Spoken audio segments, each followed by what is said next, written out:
दोस्तों, यदि आप एक स्टूडेंट हैं तो पढ़ाई से घबराने की ज़रूरत नहीं है। पढ़ाई से लेकर जॉब तक स्टडी करें मात्र एक एप्लीकेशन से। सही जानकारी, सटीक जानकारी। प्ले स्टोर पर सर्च करें 12th PCM solution study knowledge. इसमें आपको all board 9 to 12 and job की तैयारी विद ऑनलाइन टेस्ट, वो भी बिल्कुल फ्री। तो देर किस बात की, अभी डाउनलोड करें 5 MB की application 12th PCM solution. Hello, welcome student. तो चलिए आज के इस वीडियो में हम आप सभी लोगों का स्वागत करते हैं इस स्टडी नॉलेज चैनल पे। My self Rajan from Varanasi. तो आज के इस वीडियो में हम आपको कक्षा 12 जो कि NCERT पैटर्न पे और विषय है आपका हिंदी। तो आज हम लोग हिंदी को लेकर कुछ बेसिक टॉपिक को क्लियर किया जाएगा। तो हम आपको बता दें, इंपॉर्टेंट क्वेश्चन 2021 के लिए ये वीडियो बनाया जा रहा है, ये आपको पता है पहले से ही। तो बहुत दिन बाद हमें टाइम मिला है आप लोगों को हिंदी का क्लास लेने का। तो चलिए, अगर टाइम मिला है तो कुछ अच्छा सीखा जाए। यदि आपको ये वीडियो समझ में आएगा, पहले ही बोल दे रहे हैं, तो आप लोग हमें कमेंट बॉक्स में कमेंट करके बताना नहीं भूलेंगे। और पहली बात, वीडियो को लाइक जरूर करिएगा, ठीक है। चलिए, तो आज हम लोग खेलेंगे इस बेहतरीन टॉपिक और इंपॉर्टेंट टॉपिक से। अगर हम लोग ये टॉपिक समझने जा रहे हैं तो इतना पहले समझ लीजिए कि ये आपके लिए बहुत इंपॉर्टेंट होने वाला है। बस आप इसको स्टार्ट कीजिए, ठीक है। चलिए, तो ध्यान दीजिएगा। क्वेश्चन क्या है, ये 8 बजे क्लासेस चलाई जाती हैं। जैसे आपको थोड़ा सा हम 1 मिनट लेंगे और बता दें कि देखिए, जो शेड्यूल है वो कुछ एक हफ्ते आपका हिंदी इंग्लिश चलता है और एक हफ्ते आपका फिजिक्स और केमिस्ट्री चलता है, ठीक है। तो फिलहाल फिजिक्स केमिस्ट्री की टर्न खत्म हो चुकी है और हिंदी इंग्लिश चलेगा एक हफ्ते, उसके बाद फिर फिजिक्स केमिस्ट्री अपने टाइम पे आ जाएगा। तो चलिए, हम बिना देर किए स्टार्ट करते हैं आज की इस हिंदी वाले क्लास में, ठीक है। तो अगर आपको अभी फिजिक्स और केमिस्ट्री के वीडियो चाहिए तो वहां वो राजन क्लासेस यानी हमारे चैनल पे आपको वहां मिल जाएगा। वहां पे आप लोग उसको पा सकते हैं। अगर अभी तक आप लोग सब्सक्राइब नहीं किया चैनल को तो सब्सक्राइब कर लीजिएगा, ठीक है। चलिए स्टार्ट करते हैं हम लोग। तो इसमें बोला जा रहा है क्या, रश्मि रथी काव्य खंड के आधार पर कुंती का चरित्र चित्रण कीजिए। क्वेश्चन 2020, 2019, 2018, 2016 का शानदार क्वेश्चन है। तो इसको हम लोग बहुत ही बेसिक से समझेंगे। सिर्फ समझेंगे ही नहीं बल्कि इसके तरीके को भी समझेंगे कि इसे कैसे लिखेंगे तो ये हमें इतना नंबर देगा। तो सबसे पहले हम बात करते हैं ये कितने नंबर का क्वेश्चन आता है। ध्यान दीजिएगा, तो ये क्वेश्चन आता है आपका 4 नंबर का। कितने नंबर का रहेगा? 4 मार्क्स का रहेगा और ये क्वेश्चन आपको 4 नंबर देगा। तो देगा तो लेना कैसे है ये आपको पता होना चाहिए। तो चलिए, इसी के साथ साथ हम आपको ये तरीका भी बताएंगे कि इस क्वेश्चन को किस तरह लिखा जाएगा तो आपको पूरा नंबर मिलेगा, ठीक है। चलिए, तो बिल्कुल ध्यान समझिएगा। उम्मीद करते हैं कि आप सभी लोग आ गए होंगे, ठीक है। चलिए, तो इसका हम लोग हल करना प्रारंभ करते हैं। तो पहले करेंगे क्या, हम एकदम अच्छे से हेडिंग डालेंगे, कुंती का चरित्र चित्रण। क्या डालेंगे? कुंती का चरित्र चित्रण। तो चलिए, हम ब्लैक पेन से पहले हेडिंग डाल देते हैं। तो ध्यान दीजिए, यहां हेडिंग डाल देते हैं कुंती का चरित्र चित्रण, ठीक है। कुंती का चरित्र चित्रण, ठीक है। तो ये हेडिंग डालने के बाद देखिए, अच्छे से आप डाल दीजिएगा हेडिंग। उसके बाद इसके अंतर्गत आप क्या लिखेंगे? देखिए, इसको लिखने से पहले अगर आप इसकी कहानी को नहीं जानते तो पहले इसकी कहानी को समझ लीजिएगा, ठीक है। चलिए, तो हम उम्मीद करेंगे कि आपको कहानी जानते होंगे क्योंकि विवेक सर इसके बारे में बता चुके हैं आप लोगों को। तो हम आप लोगों को सिर्फ ये बताएंगे कि इसकी चैप्टर इन सब के चैप्टर के क्वेश्चन किस तरह आते हैं और कैसे करना होगा ना। चलिए समझिएगा। तो पहले तो हम आपको बता दें कि कुंती पांडवों की माता है, इतना आपको पता है। कुंती पांडवों की माता है। सूर्य पुत्र कर्ण का जन्म कुंती के गर्भ से ही हुआ था। इस प्रकार कुंती के 5 पुत्र नहीं बल्कि 6 पुत्र थे। इतना हमें लिखना है, सिंपल सी बात है। देखिए, हम आपको सिंपल और सरल तरीके से समझाने की कोशिश कर रहे हैं, बस प्लीज आप लोग समझिएगा। तो हम लिखेंगे क्या, लिखेंगे कुंती। तो बिल्कुल देखिए, हम आपको लिखने का तरीका भी बता रहे हैं, तो ये आप नोट भी करते चलिएगा, ठीक है, क्योंकि सिंपल तरीके से बता रहे हैं हम आपको। कुंती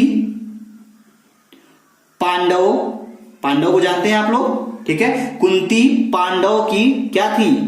जननी थी, यानी माता थी, ठीक है। क्लियर है? अब लिखेंगे सूर्य पुत्र कर्ण का जन्म। सूर्य पुत्र कर्ण का जन्म, ठीक है। कर्ण का जन्म कहां से हुआ था? सूर्यपुत्र कर्ण का जन्म कुंती के गर्भ से हुआ था। ठीक है, गर्भ से हुआ था। तो जो कर्ण थे वो किसके पुत्र थे? सूर्यपुत्र, यानी सूत के पुत्र, सूत पुत्र इन्हें कहा जाता है, तो सूर्य के पुत्र थे। ठीक है, आइए आगे बात करते हैं। इसके बाद हम लिख सकते हैं क्या? गर्भ क्या हुआ? कुंती के गर्भ से हुआ था। इस प्रकार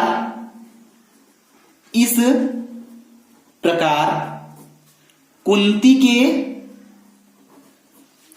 के 5 नहीं बल्कि कितने पुत्र हुए?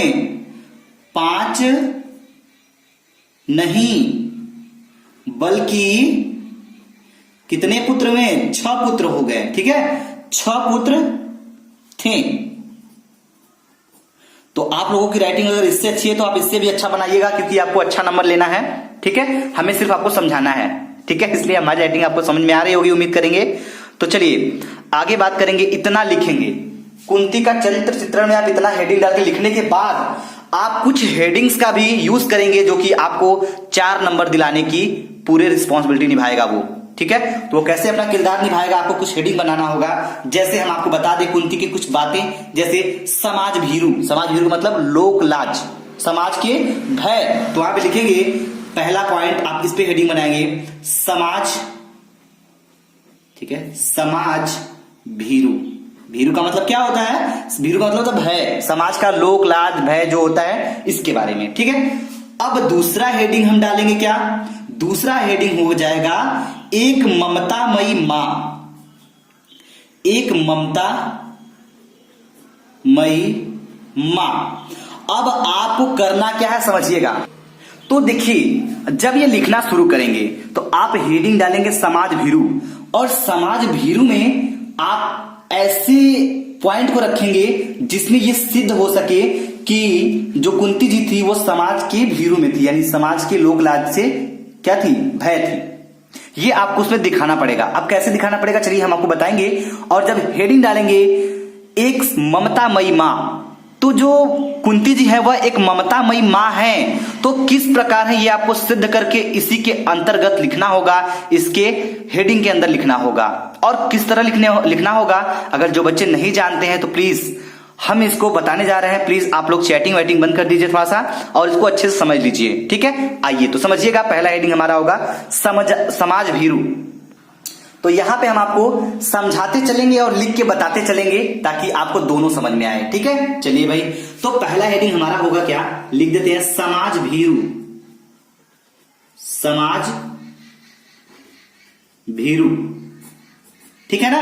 चलिए भाई, अब इसमें हमें सिद्ध करना होगा कि वो किस तरह से समाज भीरू थी। कौन? कुंती माता। चलिए, तो यहां लिखेंगे, कुंती लोक लाज के भय से अपने नवजात शिशु को गंगा में बहा देती हैं। पता है ना? चलिए भाई, तो यहां लिखते हैं क्या? लिख लेते हैं कुंती। ठीक है, लोक लाज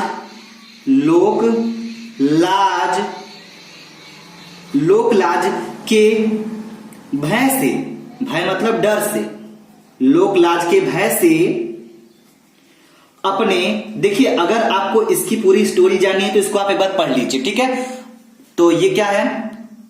अपने भय से अपने नवजात शिशु को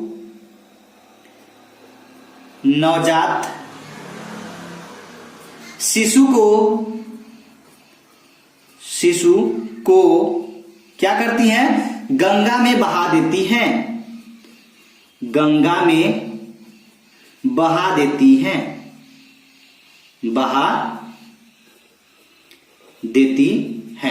तो देखिए, इस तरह से यदि आप लिखते हैं ना तो बता रहे हैं कि आप पूरा नंबर ले जाओगे, कोई रोकने वाला नहीं है। ठीक है, तो आप ऐसा पॉइंट डालिए ना, एग्जामिनर समझ जाएगा नहीं हाँ बंदे में दम है। ठीक है, तो बिल्कुल हिंदी में नंबर उठाना बड़ा आसान होता है, बस उठाने का तरीका पता होना चाहिए।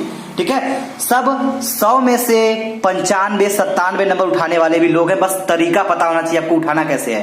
तो हम आपको बिल्कुल सब कुछ बताते रहेंगे यहाँ पे, ठीक है। और यदि अभी तक चैनल सब्सक्राइब जो नहीं किए हैं हमारे राजन क्लासेस चैनल को, उसको भी सब्सक्राइब कर लेंगे, ठीक है। क्योंकि यहाँ पे हर सब्जेक्ट की और बेहतरीन तैयारी कराई जा रही है आप लोगों को, तो प्लीज आप लोग भी थोड़ा तैयार हो जाइए। चलिए और हम बात कर लेते हैं। इतना समझ में आ गया होगा? चलिए भाई इतना समझ में आ गया, तो अब हम लिखेंगे क्या? वह कभी भी उसे स्वीकार नहीं कर पाती। किसे? जो कर्ण था उसे कभी स्वीकार नहीं कर पाती, उसे युवा और वीरत्व की मूर्ति बने देखकर भी अपना पुत्र कहने का भी साहस नहीं कर पाती। कहने का मतलब यह है कि वो जो कर्ण था ये कुंती का पुत्र था, ठीक है। तो उसी को गंगा में प्रवाहित किया गया था। तो आप इसकी स्टोरी को थोड़ा समझिए। यहाँ पे स्टोरी बताने का टाइम नहीं है, फिलहाल हम क्वेश्चन को समझते हैं ना। तो यहां लिखेंगे वह कभी भी कौन? कुंती जी। वह कभी भी उसे स्वीकार नहीं कर पाती। किसको? कर्ण को। कभी भी ठीक है, उसे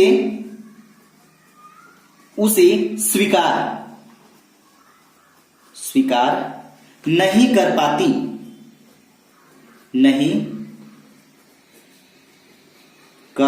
पाती, ठीक है।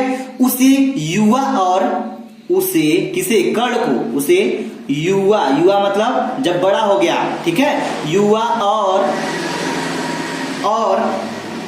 वीरत्व यानी वीरता, उसकी वीरता देखकर युवा और वीरत्व की मूर्ति, ठीक है। मूर्ति बने देखकर भी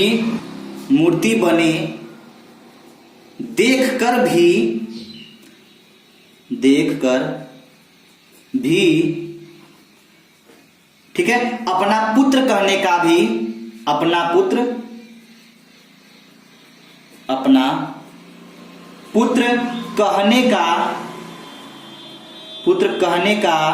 भी क्या हुआ था? साहस नहीं कर पाती। कौन? कुंती माता क्या कहती थी? अपने पुत्र को भी पुत्र कहने का साहस नहीं कर पा रही है। क्यों नहीं कर पा रही भाई? क्योंकि लोक लाज, जो समाज का जो भय है उनके अंदर छिपा हुआ, उसकी वजह से वह अपने पुत्र को पुत्र का दर्जा नहीं दे पा रही हैं। तो वही लिखना चाहेंगे हम यहाँ पे, अपना पुत्र कहने का भी साहस नहीं कर पाती हैं, ठीक है। साहस नहीं कर पाती हैं,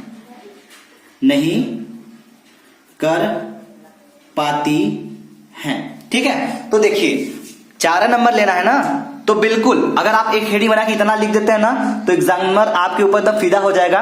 और यहाँ पे आपको कम से कम 2 नंबर दे के जाना है उसको, ठीक है। 2 नंबर देगा। आपकी लिखावट के ऊपर नंबर मिलता है, आपके राइटिंग के ऊपर नंबर मिलता है, आप कितनी सफाई देते हो कापी में, इस पे नंबर मिलता है, ठीक है। तो हिंदी एक ऐसा सब्जेक्ट है जो सही होने के साथ साथ आपका राइटिंग बहुत मायने रखता है। आप सब कुछ सही लिखकर क्या करोगे, आपकी राइटिंग ही खराब है तो वो नंबर काट दिया जाएगा, इतना ध्यान रखिएगा, ठीक है। तो आपकी राइटिंग भी अच्छी होनी चाहिए। ये हो गया हमारा समाज भीरू। हमने सिद्ध कर दिया किस प्रकार से कि कुंती माता इसमें समाज के भय को दिखा रही हैं। किस प्रकार यहाँ पे हमने दिखा दिया, आप इसको एक बार पढ़ लीजिए, ठीक है, और नोट कर लीजिए। आइए इसी के साथ हम देखते हैं दूसरे हेडिंग को। दूसरा हेडिंग हमारा क्या था भाई?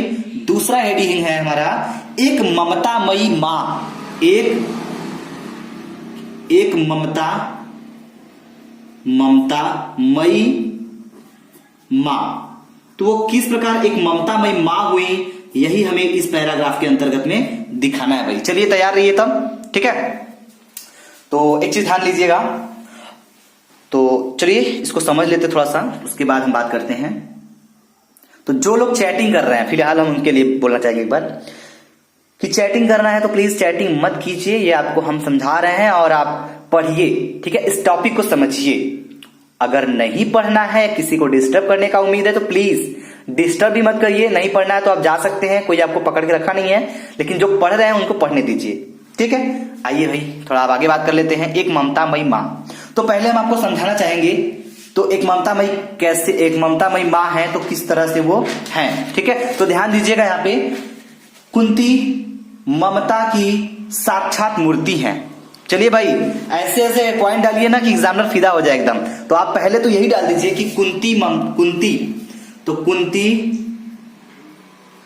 कुंती, ठीक है, ममता की, ठीक है, ममता की साक्षात मूर्ति है। चलिए भाई, अगर आपका ये लाइन पहले दिख गया एग्जामिनर को तो भगवान कसम बता रहे हैं आपको पूरा नंबर देने से पीछे नहीं हटेगा।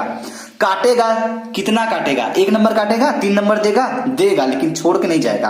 आप ऐसे वर्डों का पहले प्रयोग करिए, अच्छे राइटिंग में करिए। देखिए हमने कितना अच्छा पॉइंट रखा है, कुंती ममता की एक साक्षात मूर्ति है। क्लियर है? चलिए भाई अब आगे बात करते हैं। कुंती को जब पता चलता है, क्या पता चलता है भाई? चलिए लिख लेते हैं। कुंती को जब पता चलता है,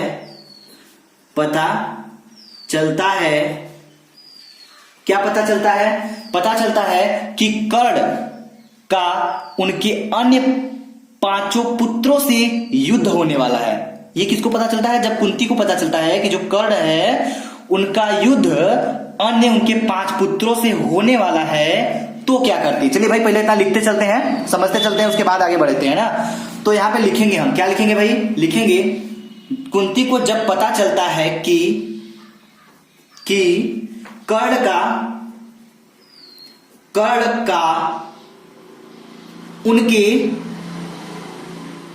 ठीक है,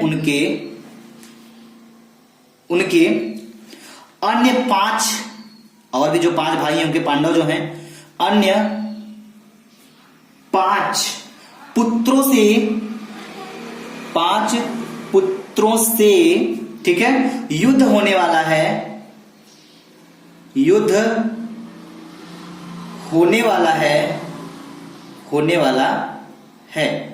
ठीक है, युद्ध होने वाला है।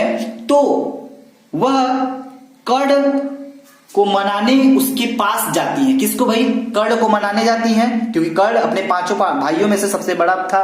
तो यही चीज आप समझिएगा। तो क्या है?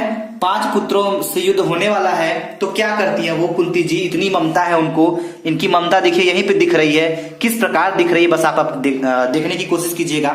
तो अपनी ममता को यहाँ दिखाने जा रही है, किस प्रकार दिखा रही है, तो यहाँ पे हम लिखेंगे, ठीक है।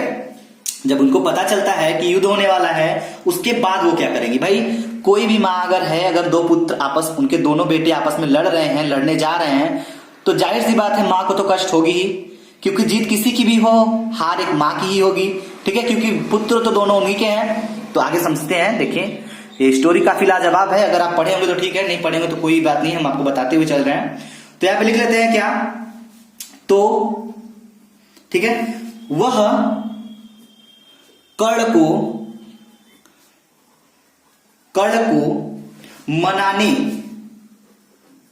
मनाने उसके पास जाती हैं। किसके? कर्ण के।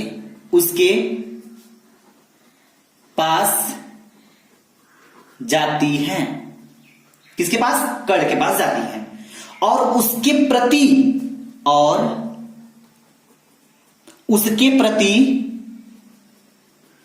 किसके प्रति? कर्ण के प्रति, उसके प्रति, ठीक है, अपनी ममता और प्रेम प्रकट करती हैं। कौन? कुंती जी, ठीक है। तो उसके प्रति अपनी ममता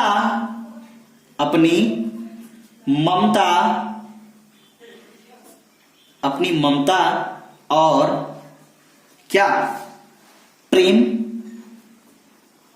प्रकट करती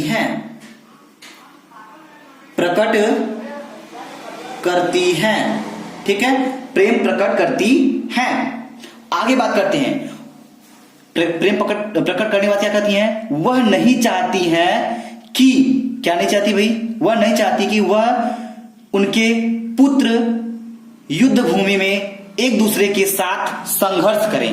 वो नहीं चाहती, क्योंकि एक मां नहीं चाहेगी, कभी नहीं चाहेगी कि हमारे 2 पुत्र आपस में आमने सामने लड़े, ठीक है। तो वही चीज यहां पे लिखेंगे हम लोग। प्रेम प्रकट करते हुए क्या कर रही हैं? लिखेंगे वह नहीं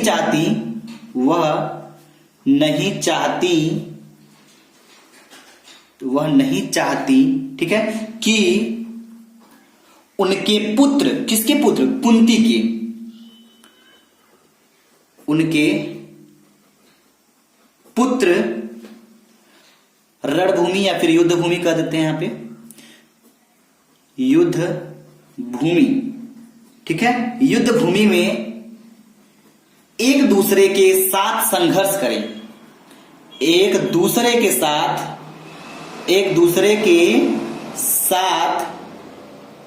संघर्ष करें, ठीक है, संघर्ष करें।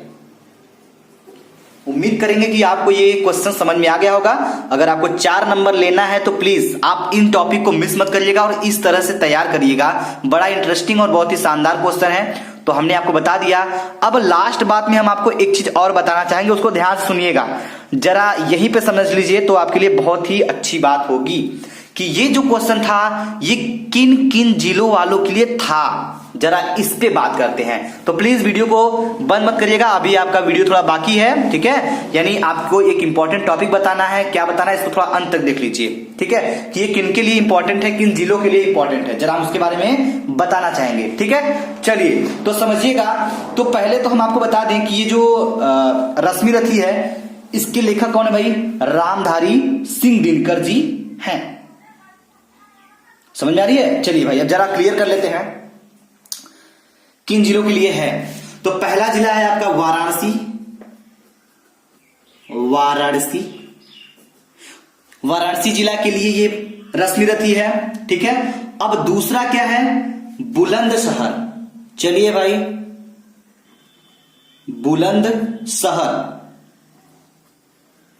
बुलंदशहर और वाराणसी में आपका यही रश्मि रथी खंड काव्य चलता है। और दूसरा है मथुरा। तो जो स्टूडेंट यहां से बिलोंग करते हैं उनके लिए ये क्वेश्चन बहुत ही इंपॉर्टेंट है। ये हो गया मथुरा। और बात करते हैं अगला, तो ये है मुजफ्फरपुर, ठीक है, मुजफ्फरपुर। तो इसको भी नोट कर लीजिए, मुजफ्फरपुर, ठीक है, मुजफ्फरपुर।